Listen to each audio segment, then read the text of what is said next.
Jerome Prince. The second one we have is CPO 2020-48, petitioner Tisha Smith for Sunflower Preschool LLC, property 339 Fillmore Street, Gary, Indiana. Our third one is CPO 2020-49, petitioner Ashley Carwell for Angel Daycare, property 1979 Tennessee Street, Gary, Indiana. I'm going to ask if we would take these out of order tonight and that we would start at CPO 2020-48. I do apologize to everyone that was waiting to get on. I know a couple people that wanted to present some things to us before the planning committee, but by us being so late, some people had to drop off, and I want to make sure, I don't know if we have our petitioners on at this time, but let me just, I believe we have our council members that's on. Councilman of the 1st District, William Godwin. Councilman of the 2nd District, Cozy Witherspoon. We had our Councilwoman Mary Brown was just with us, but she had to jump off. Of the 3rd District, our 4th District Council person, Councilwoman Linda Barnes Caldwell. I'm sorry, Ty Atkins, our 4th District Councilwoman. Our 5th District Councilwoman, Councilwoman Linda Barnes Caldwell, and our Councilman of the 6th District, Dwight Williams, and our Councilman at Large, Mr. Cloris Lang. We will now start with our first ordinance, CPO 2020-48. Is Ms. Smith here?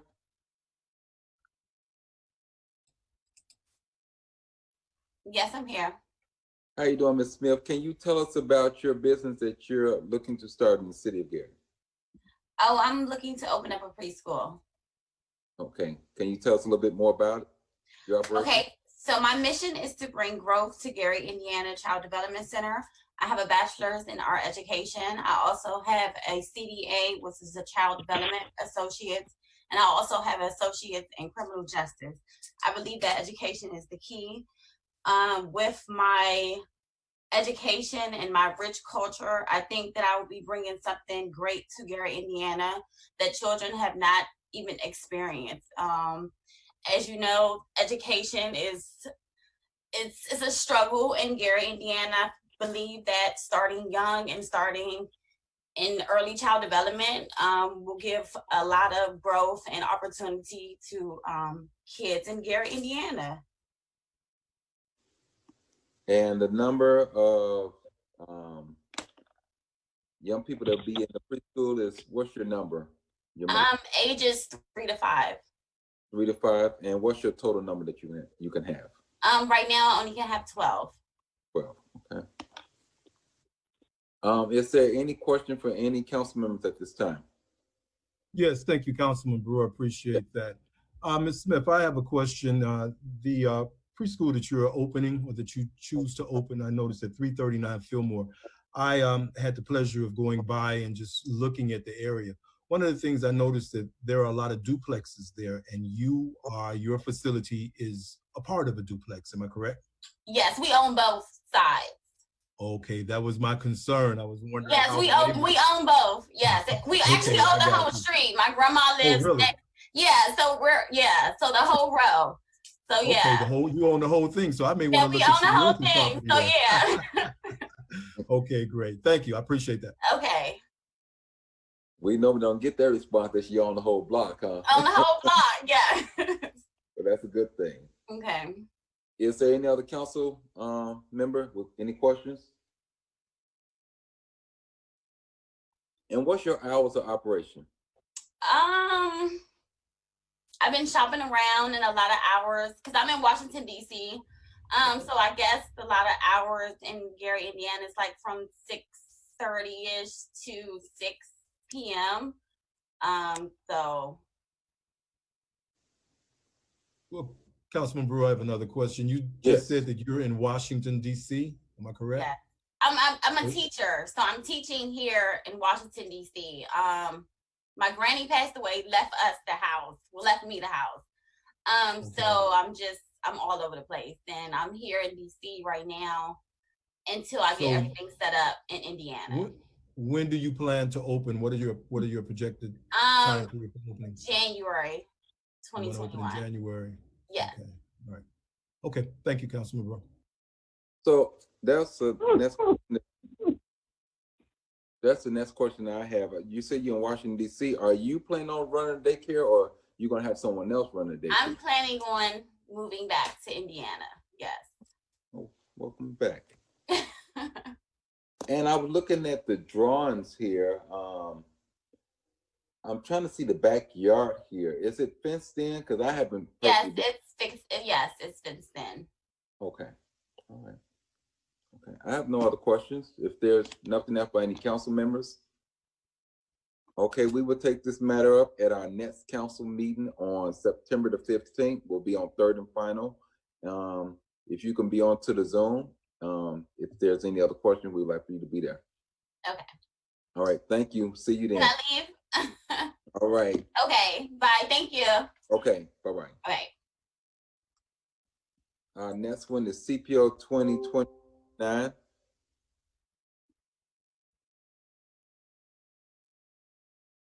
Miss Ashley Cardwell, she on? Yes, just seen her.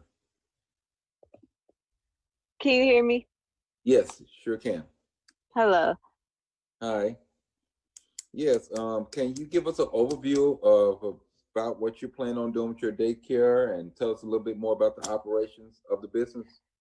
With my daycare now, since COVID is going on, I know a lot of people, especially parents who are working, they're not able to help their kids on the computer school, online school. So I've been working with other local daycares so they can teach me the basics of it. I'm currently in Ivy Tech. I'm enrolled in the CDA program. I have 1 year left, and then I'm done June 2021. So this will be your first daycare ever running? Yes, but I have been interning. I've been interning since March 2019. What's your hours of operation that you plan? 6 a.m. to 6 p.m. Excuse me, Councilman Brewer? Yes. Yeah, could Council- we ask Miss Cardwell if it's possible that we could see her face? I'm sorry, because I was in the car. I had just got off of work. I didn't know it was starting this late. I can cut it down. And we do apologize for starting late. We had another meeting that went way over tonight, several other meetings tonight. Okay. Mhm.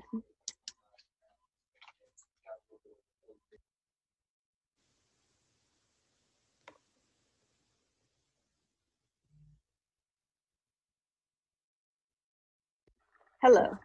Okay, now we put a face with the business. Hi. All right, and it's good for us and good for the people that's listening also too. So this property here, this is a property that you'll be renting, Yes. because I've seen a letter going to it here. I think it was someone gave a letter here. So what are you going to? Is it year-to-year lease that you having with this property? Yes. He's a family friend, so we, however long we're having a daycare is how long he's gonna let us rent it. Okay. And how many kids are you planning to have at the daycare? 12. Well, is the property fenced around? 'Cause Yes. it was snow. I can't really tell it. Yes, we got a fence going around the whole house, and then it's like a fence lot on the side of us. And we're also putting a fence in to like block the driveway. So like where the park is gonna be for the kids in the backyard is gonna all be gated. So you haven't started making any conversation with the state or anything on this property yet, then, right? Or your plans on? No, we were waiting. We had to wait on the business permit to put it into the state. I've been to my orientations for the state, and we were just waiting to submit the application for we needed the business permit in order to submit. Okay. We have everything else, the 2 other documents we needed. Have you all reached out to any of the neighbors in that block there to let them know what your intents are? Yes, I've talked to my neighbor. He actually has 2 houses on that block. He's renting one out, the one that's next door to us. Right now, he didn't have a problem with it. We talked to the neighbor at the end of the block, and he was fine with it. Okay. Is there any question for any council members? No. That was Oh, I'm sorry. Any council member? Mr. Chair, I have a few questions. Councilman Godwin. I'll ask them all at once and welcome, Ashley, then you can respond to them. Is there a lease? Is there going to be a lease, or is there a lease formally on the property that is going to be drafted and signed, authorizing you to provide these kinds of services on the property? Secondly, since you don't own the property and another party does, are they going to change the property insurance to ensure that it is reflective of a business, a daycare business, as opposed to residential use? And those are my 2 questions. Yes, we actually have talked to him about that because we talked about the taxes, and we also have filled out the paperwork, and he signed it. I sent it to the zoning. He basically signed saying it was all right for the daycare. He knows what's going on. I think we signed 2 papers for it. Okay.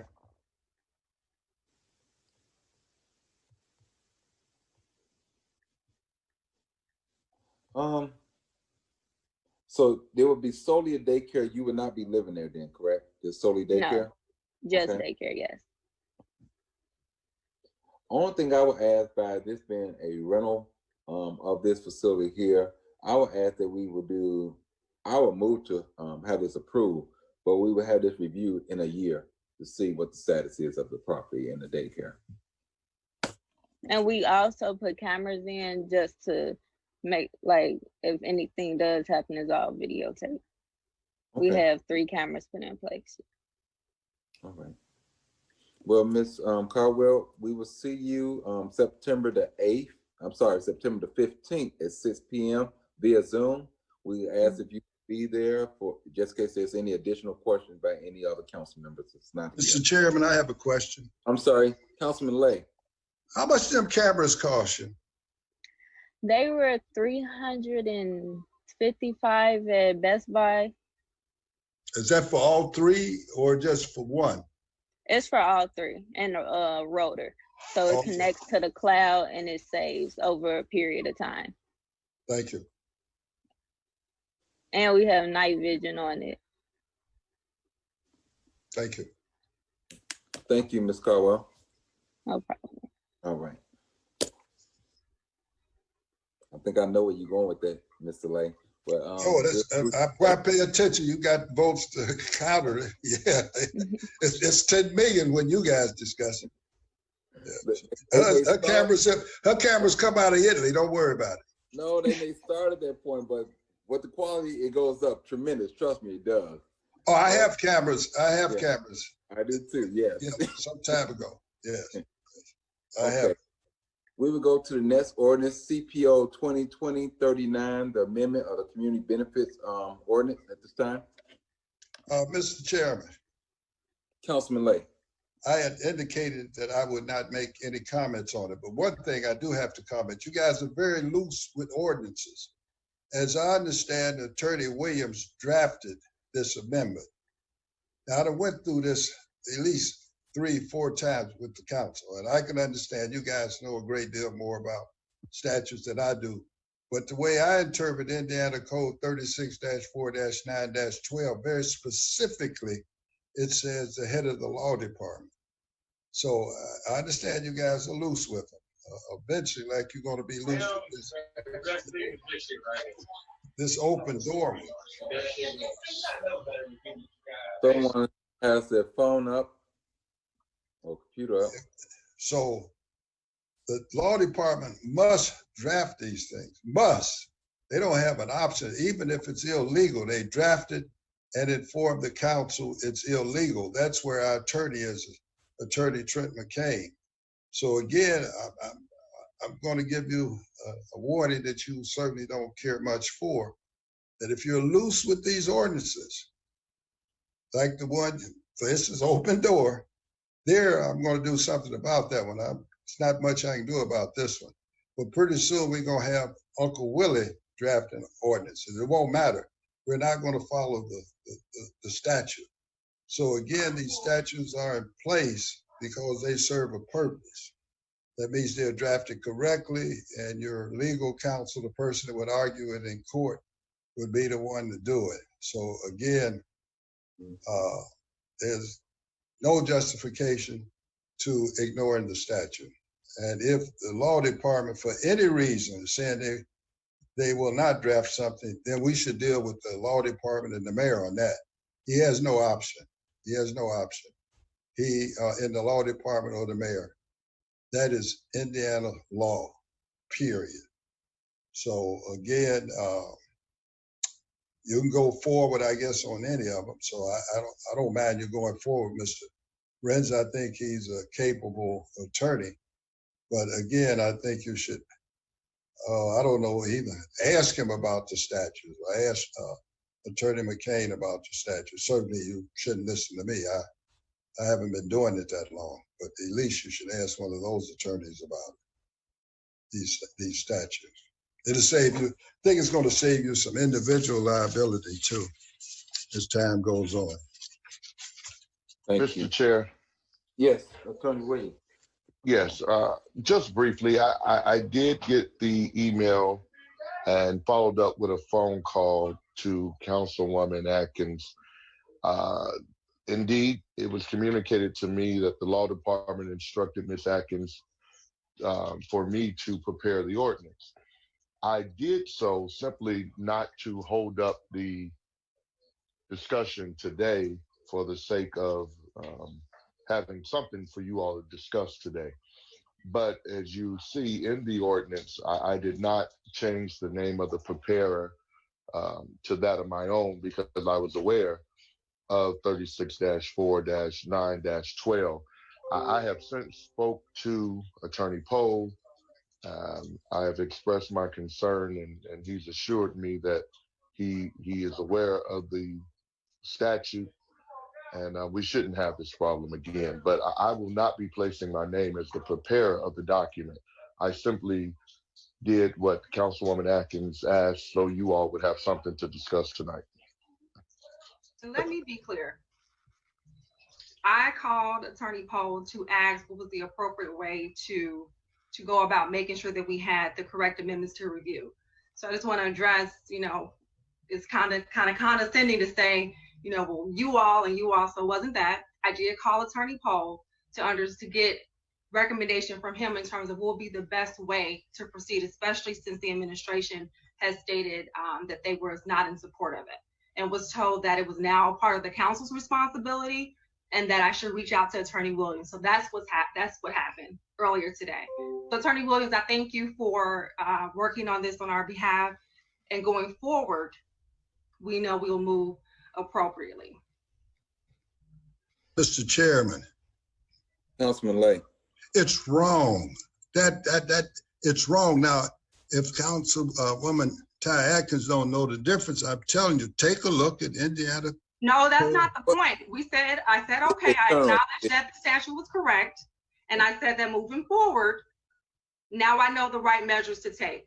But I also stated that earlier today, I initially reached out to the city attorney and was told that I should reach out to Attorney Williams. So I've acknowledged that fault, and I understand that, and we'll move forward. There's no need for us to spend an hour.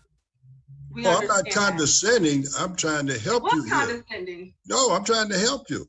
And I appreciate the help. No, you don't appreciate it. That's condescending. I'm trying to help you. I'm simply telling you what's in the statute. No, let me finish. Gave me the statute. Let me finish. I gave you the statute in January, long before Attorney Williams did it. Okay, well, Here's what I'm in saying, Mr. February, Chairman. and I'm a new council Here's what I'm person. saying, That's Mr. Chair. condescending.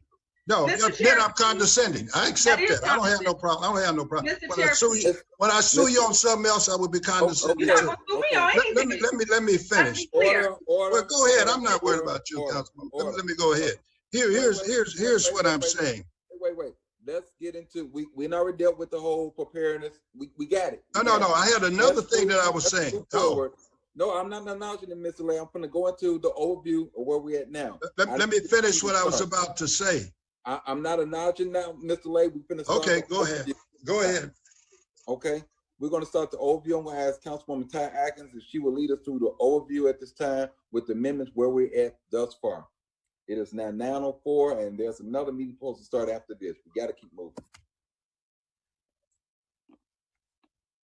So the council should have a copy of what was worked on today. It's basically the amendments that we discussed in the previous committee meetings. And so what I guess I can do is quickly go over what those adjustments were.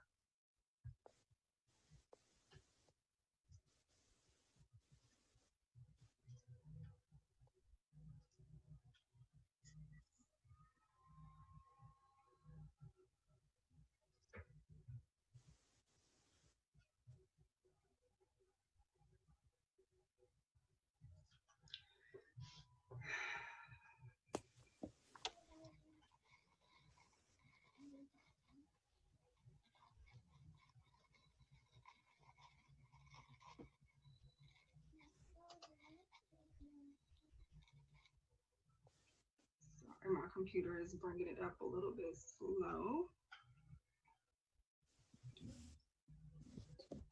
So one of the first, I just caught one. So in the definition, and this needs to be changed, under section 1 definitions, CBA applicable development, it was discussed. Currently, it's stated that anything in excess of $1 million will be defined as an applicable development. We talked about changing that. The recommendation at this time is to change it to $500,000. Also, under compliance officer, we talked about just including that the reports that the compliance officers does write should also be sent to the Gary Common Council as well as the enforcement committee as required.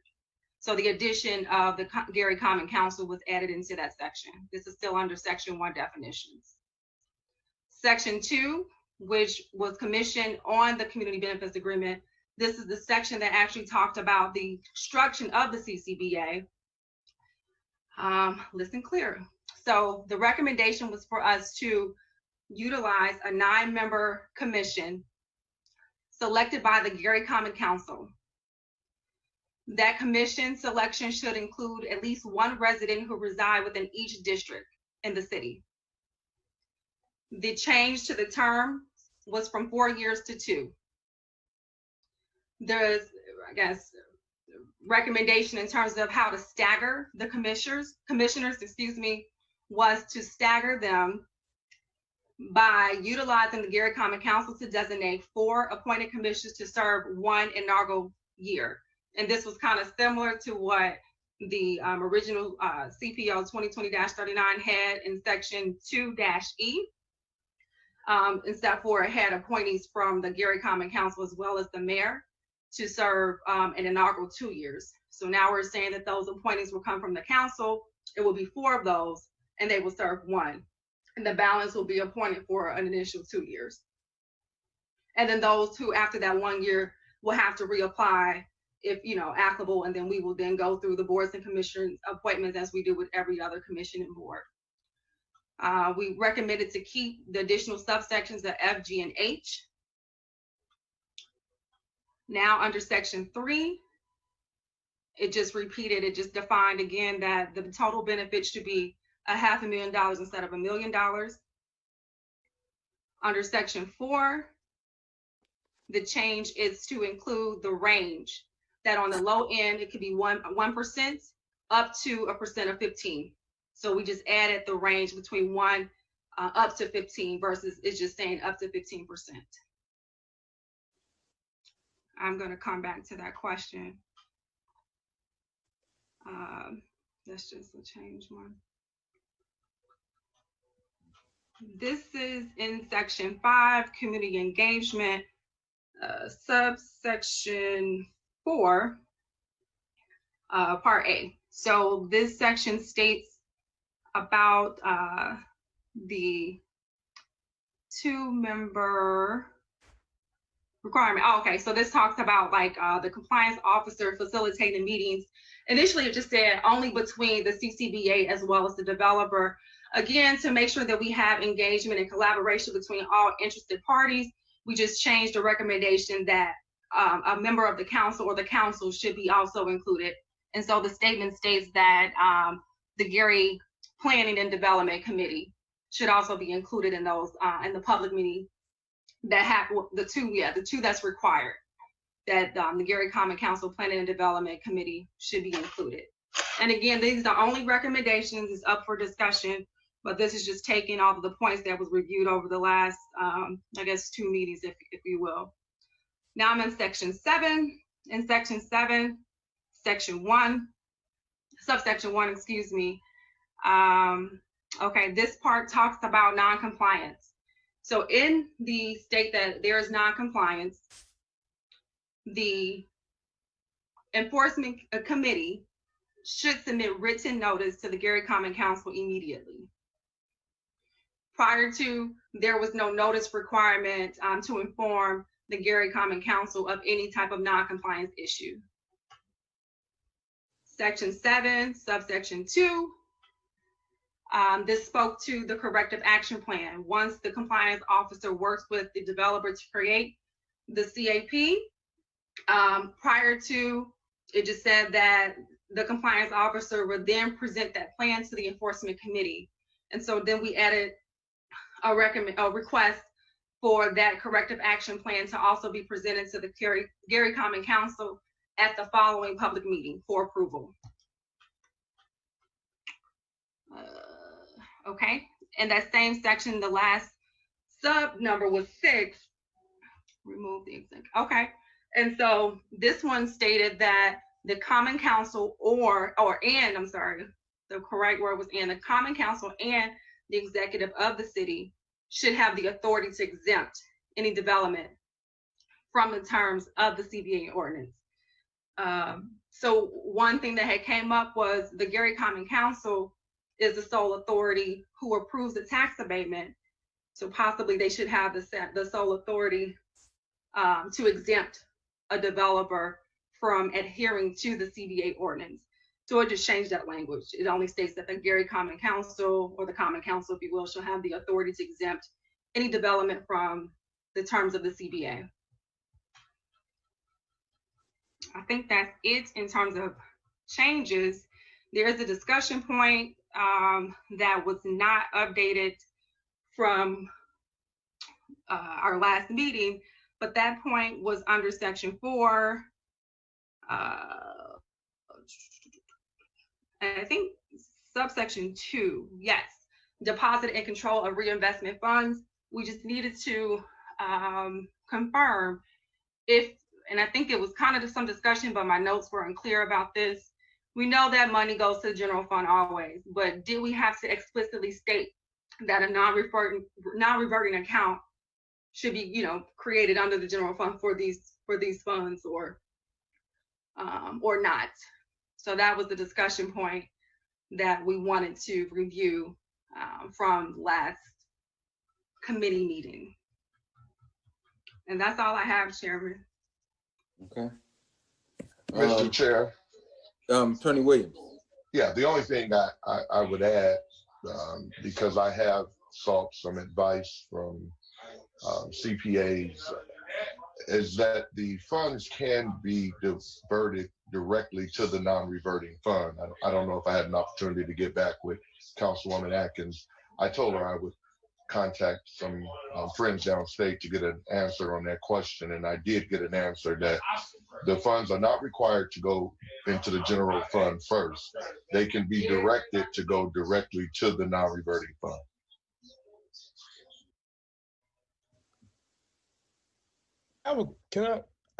Mr. Chair, can I have a question on that? Yes. Councilman So, Ellis. thank you, Mr. Chair. Attorney Williams, isn't it the case that already we send or organizations receive funds? I know like the EDC, for example, receives funds based on past tax abatements, and these funds do not pass through the city, but they go directly to the EDC per the Lake County Auditor's Office and the whole statutory process that's already laid out in terms of how those funds are to be dealt with when there's been a tax abatement? That's correct. You also have statutory requirements as to how you deal with the wheel tax and some other state mandate requirements. So yes, and that was my mindset, but I wanted to be sure. Right. But I did in fact get an answer that it can be directed directly to the non-reverting fund if your ordinance so dictates. Because my concern was that during the last council meeting, it was stated that basically what's currently in the ordinance is quote unquote illegal. And, you know, that's a very strong word. And I know that if it's illegal, then we have a lot of tax abatements that go to the designated not-for-profit that do not flow first through the city. So I just think it'd be good to have it clarified in writing for what the statutory process is. I know we discussed this at one of our committee meetings about how the Lake County Auditor gets it. I think the Treasurer's Office may also be involved, but I know the Auditor's Office is involved in setting whatever that amount is, and then the dollars simply flow from the entity that received the tax abatement to the designated entity, if you will, in the relevant ordinance. So I think it'd be good to have that in writing, because anytime someone says something is illegal, you know, we should be very careful about that, especially in a public meeting. Thank you. I think where the confusion lies is that the city is the only authorized fiscal agent for any entity within the city. So yes, the funds have to be received by the city.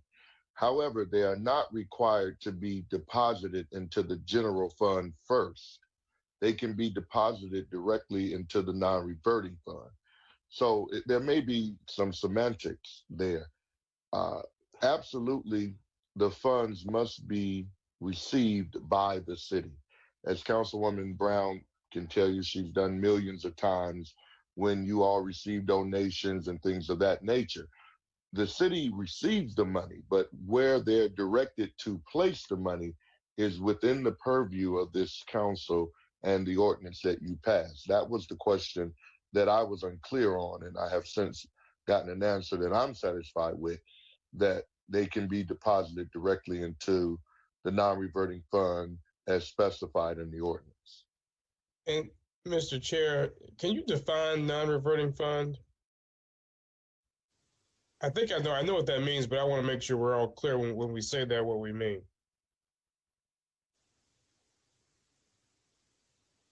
Who was that for? The attorney? Attorney Williams? Yes. Oh, When we absolutely. say- yeah. No, I'm sorry. I thought you said Mr. Chair. Yes, absolutely. Non-reverting funds means you specify where the money is to go. In this case, it would be the Gary Economic Development Commission. And those funds must go there and can be only used for those purposes. That's probably the most layman definition of non-reverting fund. Gotcha. And what we need to do is, as a council, to acknowledge that those funds were in fact given to the designated entity vis-a-vis the ordinance, correct? In the ordinance, you can instruct where you would like the funds to go. Right, but I'm saying as those funds come year after year, right, you're saying that the council would need to formally acknowledge that the entity that designated received those funds. I Is don't that what know you're if that's- saying? No, I'm not. What I'm Okay. saying, the donations in which you often hear Councilwoman Brown speak to, you acknowledge the donations. I don't think there's any harm in doing it that way. I just don't think that's a necessary Oh, step. good. Yeah, I'm If- glad it's not. I just was concerned because we were saying it's, you know, such strong language was used during the last meeting. And so I just wanted to make sure the process was clear as it relates to what the statute requires, and that there wasn't anything illegal about what the ordinance would say. if you recall, at the last council meeting, there was a lot of talk about it being illegal in terms of how these funds flowed. Yes, And I recall, and that's what triggered my wanting to get a better understanding, because Right. it's not so much a legal question as it is a fiscal accounting question. Right. So I relied on, and they probably prefer not to be named, but an agency who represents numerous municipal governments in Lake County. And I'm confident with their opinion that the funds can be diverted directly to the non-reverting fund, as long as the ordinance spells that out directly. Thank you. Is there any other question by council members at this time?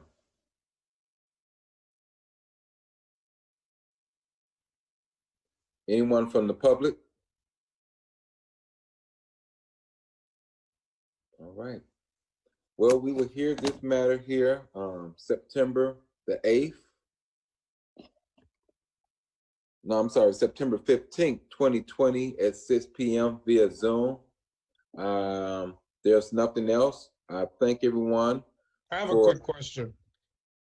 And how is this, is a new ordinance with all that we've said going to, how are we going to procedurally do this at the next meeting?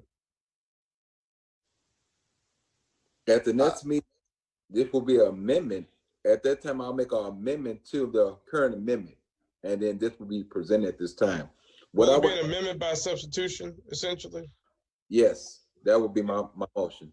And that amendment is already prepared in written form. We already have that, right? It's written form, but what I will do is send it to Corporation Council where they can oversee it and make sure that they sign off on it properly.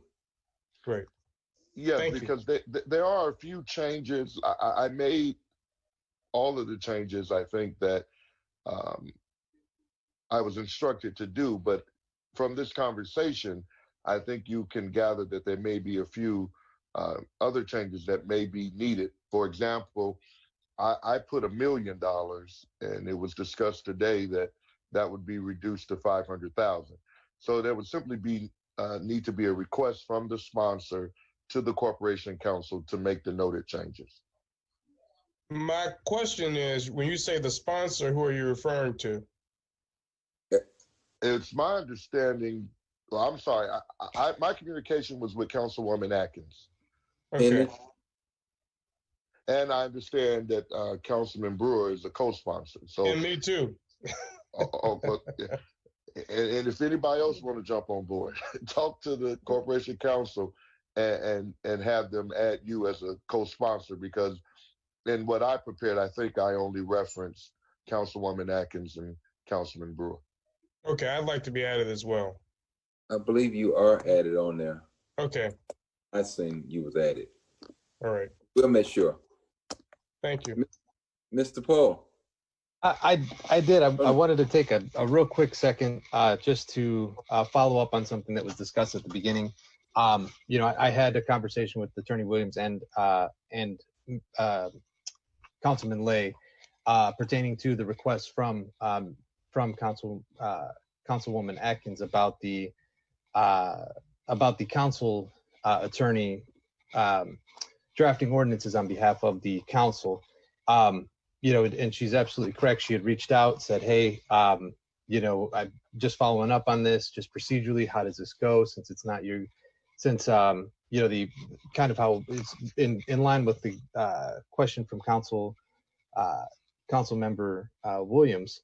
I'm sorry, not Williams, Council Member Godwin had brought up, you know, it's a little bit different of a procedure as far as how this is kind of played out. And I did state to Councilwoman Atkins that the attorney for the council could draft the ordinance, and I have had a conversation with Councilman Lay about that. And this is one of those occasions where after looking into it, I do think that there is a point of contention between our interpretation of it. I do think it is something that the council attorney can do.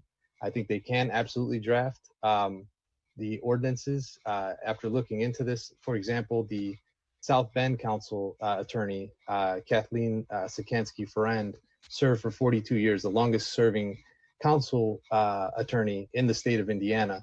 And she drafted countless resolutions and ordinances and the like for the council. So I don't think we necessarily have we see that it's a completely black and white issue. Obviously, we will never turn down. We were not going to turn down, requests from the council members to do this. So the question was simply asked whether or not it was possible for that to happen, and my answer was that it was possible for the council attorney to draft that, and that is something that we do think is possible. Reason being is I think the interpretation, if you look at 36.4-6-24, it states that the council attorney can do anything that does not conflict with the law department or with the obligations of the law department. The law department does have it is a shall. They shall draft ordinances for. It lists all the city departments, the commissions, and so forth. It doesn't necessarily list the legislative body, but obviously we do that, and there's no issue with that. But I do think that Councilwoman Atkins, she obviously, her attempt to just get this done was, I think she was just really just trying to make sure that it was done in time and done timely and made sure that everybody was on the same page. So I do want to say, Councilwoman Atkins, I apologize if this caused a little bit of commotion at the beginning, but I do think we do have a different interpretation of how that is read. But again, we will always work with the council. We're here at your leisure, so. I appreciate it, Attorney Poe, but let me be clear. I wanted it to be done right, okay? Not just rushed for this meeting. Like I wanted it to be done right. Absolutely. So, just to be clear. Absolutely. Mr. Chair. Attorney Williams. Yeah, it was not my intent to debate this, but I feel obligated to after what Attorney Poe just stated, which I wholeheartedly not only think, I know is incorrect. Yeah. And what's so frustrating about this to me is I have sat as the attorney for this council through 2 administrations, 3 now. And the Corporation Council, under which Attorney Poe served, took the very opposite position. The very opposite position. And I can't believe that he doesn't either recollect that or he's purposefully not remembering it. But I was scalded under the former Corporation Counsel, Nicole Allen Winfrey, for preparing an ordinance without consulting the law department. And that is where I was first introduced to the statute that Attorney Lay has quoted. And again, everyone can read it for themselves. 36-4-9-12, specifically subsection 4. So there is no debate. It says that the corporation, the law department, this is the authority of the law department, 4 says, shall draft ordinances or other legal papers for the city and its departments, boards, commissions, and other agencies when requested by the proper officer. Clearly, the legislative body is an agency of the city. Simply look up the definition to agency. So there's no debate here. Now, Attorney Poe may disagree, but I would welcome him to get an opinion then. Let's get an opinion, because we previously discussed this, and I feel that it's disingenuous now to go back and forth with the council about this, when I know for sure just 3 years ago, at most 4, the law department took the exact opposite position. Thank you, Mr. Chair.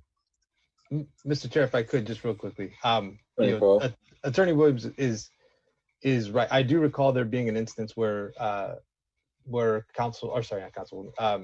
the former Corporation Counsel, Nicole Allen Winfrey, had wanted to be consulted about it, which is, I think that's really the distinction here, is we're not talking about just drafting and without consulting with the law department, I think this comes down to whether or not it's just the drafting portion of it. And I think that's where Councilwoman Atkins, her question really lied. I mean, really, that's kind of what the issue was here, was whether or not Attorney Williams could do that, and simply whether or not it could be drafted by Attorney Williams. That was the issue. And I don't want to belabor the point. I do know that there were other instances where the law department did not want to draft certain ordinances under the previous administration because it did not agree with what the council had, or certain council members that were trying to propose certain ordinances. That I know that the Corporation Council did not specifically want the law department to draft those, and wanted the council attorney to do so. But nevertheless, I mean, again, I completely agree with Attorney Williams. It's not worth a point belaboring at this point. I just wanted to make sure that Councilwoman Atkins, understood that, I guess, kind of where the law department's opinion was on this, and moving forward, obviously, just have we'll have a lot better method of communication and ensuring that these issues don't continue. Mr. Chairman, I know I'm not supposed to be able to speak at this meeting. You ain't. Unless you change your mind. I will not speak to your ordinance. I will certainly vote on it.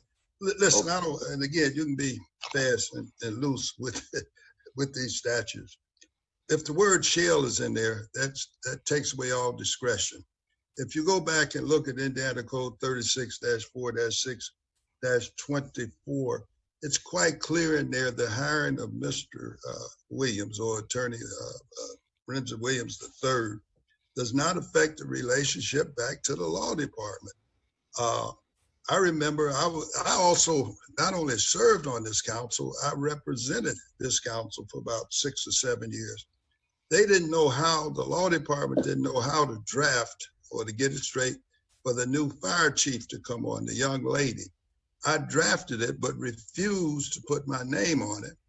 And so I gave it back to Attorney Nikhil Allen at that time. And of course, her name went on, and they made certain amendments to it. So again, these statutes are there because you feel like you should do something. Read Ordinance 842, which is your own rules. It says that you shall ask corporation counsel. It's your own rules. So I don't know how you go forward. Again, I was aware he was doing it. I don't have a problem with it tonight. Attorney Williams laid out what was supposed to be done. So I don't have a problem with that, because it doesn't matter who drafted it. My vote's going to be the same. But what I was just simply saying, in the future, and that's what I was trying to get over with, but I guess the mere fact that I speak seems to irritate people, which means if you're not one of 3 people on earth, it don't mean anything to me. And one of them, he's not clear but he disagrees with me. But that's what I was trying to say. You can be fast and loose with the ordinances. You can speed it up because you need time. But I just would suggest, all you have to have is an 8th grade education to read these statutes. You don't have to go to law school. They're very straightforward. They're very easy to read.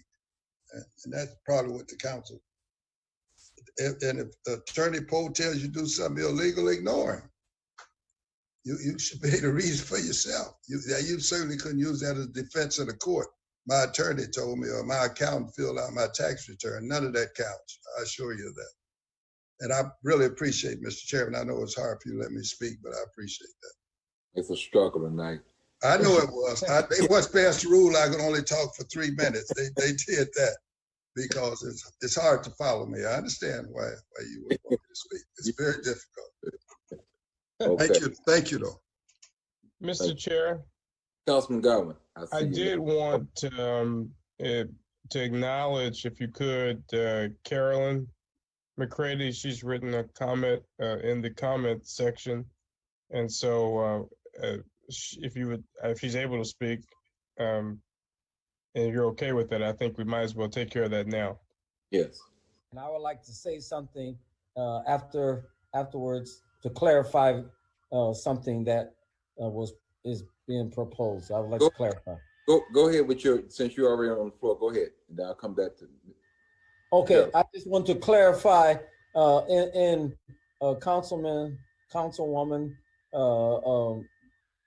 talked about the nine people. So I want to be clear. Are you saying these 9 people will replace the CBA? These appointments by the council for the nine districts that belong to the council? That's a clarification that I need to know. That are you saying we're going to replace? The council's going to choose and replace those persons on the CBA. That's number one. And then the number 2 is when this money that's supposed to go to the CBA, are you saying that this money is going to be given to the economic development group? So I want I will need some clarification on those things. You want me to try to? Yes, Councilwoman Atkins. Okay, so the first question about section 2 and the 9. So it was discussed in previous meetings that we needed to consolidate the number of members that was on the commission. So 9 was the number that had the most consensus on.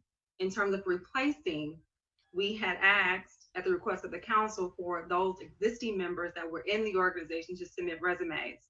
I believe that we only received resumes of 4 people, Carolyn McCready, Dr. Needleman, Lori Latham, as well as Dr. Vanessa Allen McLeod.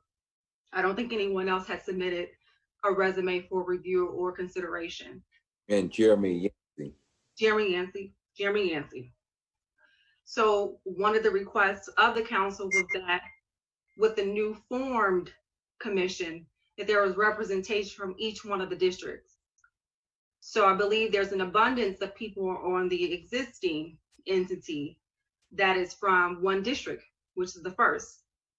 And so we wanted to make sure that there was diversity and inclusion of all representation of the city. And so that was the request for that. There was a statement that I reviewed today that said that 4 of those appointees will serve as an inaugural 1 year to initiate a stagger. And so it was from consideration that those 4 will come from the existing entity and the balance will be appointed from boards and commissions. Does that address that question? Well, I guess I missed something in all of the discussion, because in a sense, this is not going to be a citizens.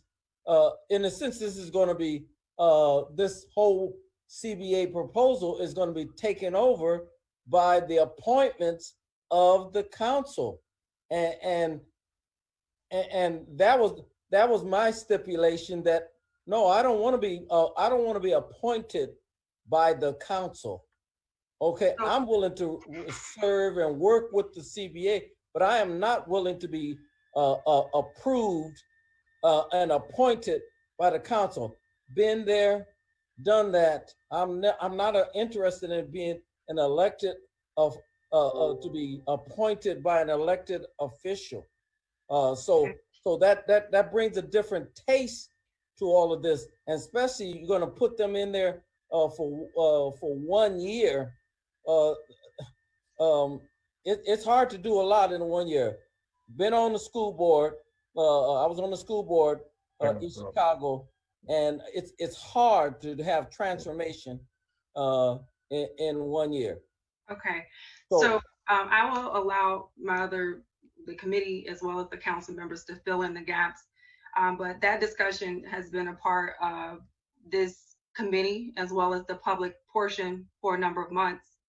The implementation of Section 2, who was led by Councilman Lay, was to address that.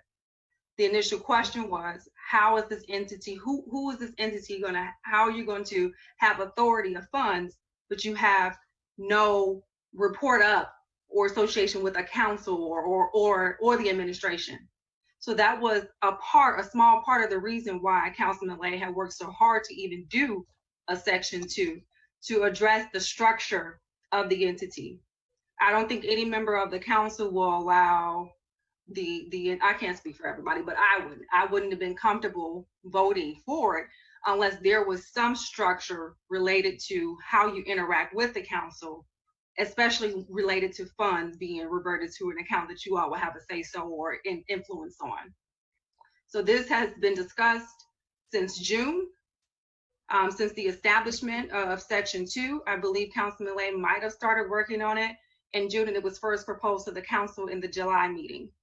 So all of that has been in his initial, and then us just making the modification of 9 members, and then also in terms of the staggering was again a part of his initial amendment.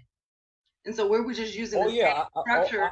I'm clear. We were using the same structure of the staggering to have based on the smaller amount of members.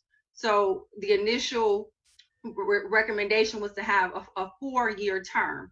We're decreasing that to a 2-year term. I'm clear on what you're saying, but I am not clear that it was decided. It was decided that we were going to, as council, appoint in those 9 positions. It was discussed. I've been on every meeting. It was discussed, but no, it was discussed as well as it was discussed in detail in the last committee meeting. Where I have the notes in that meeting. I was and there. That's what we said we were going to identify in the proposal. I was there, but nowhere was it succinctly decided that we're going to appoint the 9 and that the city council is giving those initial people 1 year. So that might have been, I don't remember that. May I chime in? Nothing is decided in a committee. Absolutely. Everything is up for discussion. At the end of the day, no legislation is sponsored by council persons. So this is a piece of legislation that's been sponsored, and council persons would get to vote yay or nay or abstain on it. So nothing is decided in committee. This council is not bound by what anybody particularly wants to do. Now, we have heard a lot of different ideas, a lot of different considerations, but ultimately, it's up to the members of this council to propose legislation and to vote on it. So I think we've had a lot of meetings and a lot of discussion, but I think the consensus is exactly as, at least among this council, right, who'll be voting on the legislation, is what Councilwoman Atkins said. Now, as it relates to the funds, and she can fill in, I'm sure, the issue was the 30% was too high and unrealistic in terms of what we were asking. And so we tried to reach a middle ground. Now, I believe, please correct me, it was 15% it was an imposed fee that could go to a nonprofit. It was at one point going to go to Gary Redevelopment. It was the consensus that it would go to the EDC. That's what's in the amendment. Now, anybody could change that or could try to amend the amendment to the amendment, but that's what's in there now. And I think it's up to 15%. No. Yes. So the imposed fee is not related. It's related to the abatement. So that's already done. Right. In the ERA, or when we do a declaratory ERA to confirm a tax abatement. Help me out. Help me out, Councilman Rue, if I'm not saying it right. So that's optional, right? So the CBA is the imposed fee minus, I believe, right? Minus the up to 15%, which is separate, which is the CBA portion of it. Right. Yeah. So I think in the CBA, it says it's flexible right now. The language says that it could either go to the non-reverting account, if that's the language. When right now it says the general fund, or the Gary Economic Corporation Council, Development Council, Development. I forget the corporation. Entity. Yeah, the Gary Economic Development Corporation. So it's flexible where it allows the entity to decide on a project by project basis where, if in fact there is access that is associated with the CBA, where that funding will be allocated. Does that make sense? And this is my last thing. It would be a shame if this money goes to the Economic Development Department and not to the CBA. It would be shameful. This is and I have nothing against them. but this is an entity that does not even have to report to the people. I'm here because I'm about the people. So it would be shameful for it to go to an entity that does not have to respond to the whims and the engagement of the community. But I appreciate everybody working hard on this. Okay, thank you, Councilman, all of you. That's my thing. I represent the community. That's why it is so important to me that the community, that we win on this, that this is one time that the community wins in terms of being involved with a process. Okay, I have to put someone else. Is there Ms. McCready at this time? Can she hear? Okay, hear. Yeah, because you've been unmuted, so. Yes, that's here. Carolyn? Maybe while she's trying to get on, just to let the public know, that is correct. These are only recommendations from a compilation of, the meetings that we've had that we put into a proposal to review. And you're right. Okay, can you hear me now? There you go. Yes, Chairman? right to you. Can you hear me now? Yes. Okay, I had unmuted and then so much time went by, so then I got muted again. But you can hear me now? Yes, we can. Yes. Okay, great. Okay, so I took some notes from what Councilwoman Atkins explained tonight, and these are my thoughts on it, and not just my thoughts, but our committee's thoughts. And I want to also remind the council that I sent each of you a memo on the issue of the threshold, the issue of the definition of the impact area, the amount of the investment that the community would receive back based on a tax abatement, and then the duties of the compliance officer. So what I'd like to say is that $500,000 is still too high. We don't know what the average tax abatement is. What if the average tax abatement is $400,000? We don't know. We don't have any history of what it is. So how can we make it so high? I mean, I'm glad it came down, by half, but it's still pretty high. Why don't we start out with a more realistic figure, like 250,000? And that way, if it turns out that there are too many projects that are applicable, then the council might want to amend that number. But right now, because this ordinance exempts home funds, and in the case of Broadway Lost, that's $1 million, that takes away from the possibility that even this project would not have been applicable. In this case, of course, it would, because it's 500,000. But like I said, we don't know what the history of tax abates is, and if it's a lot less, then nothing will ever be applicable. Okay. The idea that we go from 1 to 15%, I'm not sure what 1% would do in any case for community improvement. I just, would that be $50? Would that be, $150? I mean, we don't, that is a very, very low number. I think that it would be more reasonable to think in terms of 5 or 10%. I mean, 5 to 15% makes more sense, because again, we're talking about getting something back, a return on our investment for the people from tax breaks. Okay. The compliance officer, I don't know if Councilwoman Atkins spoke to the whole new language in the amendment, but it didn't say anything in there about how often the compliance officer would make a report. In the first amended ordinance, it was yearly. That is really, really crazy because a lot of things can happen in a year. It has to be on a more regular basis. at least monthly and report to the council the findings. How is anyone going to know if a corrective measure is even necessary if a report is only issued once a year? That makes absolutely no sense. Absolutely none. And I'm really hoping that gets corrected. We also talked about the impact area. We thought that perhaps it could be defined as a neighborhood/district as opposed to the 400 feet that's in the ordinance right now. We thought it would be more concrete and identify in terms of the population, excuse me, that lives close to the area.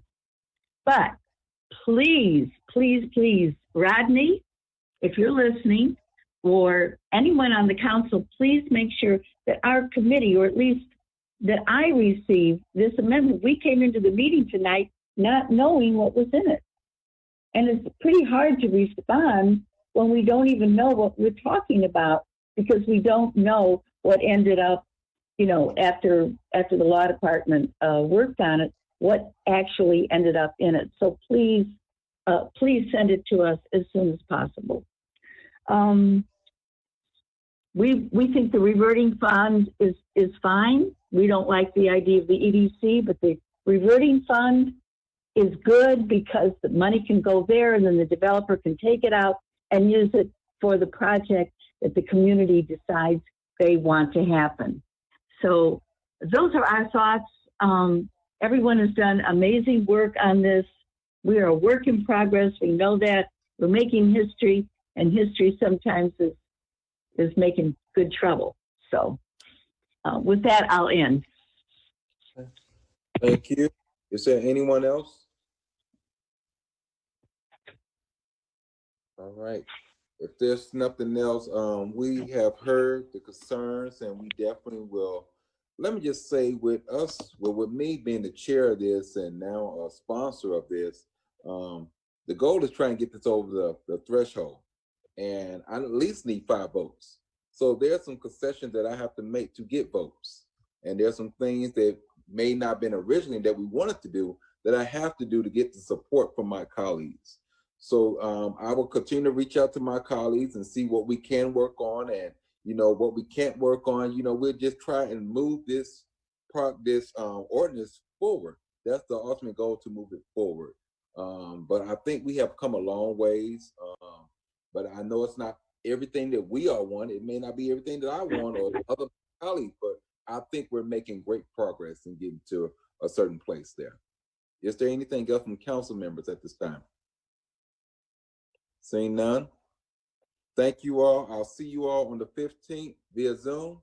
Look forward to taking this up a third and final at that time. Everybody have a good night.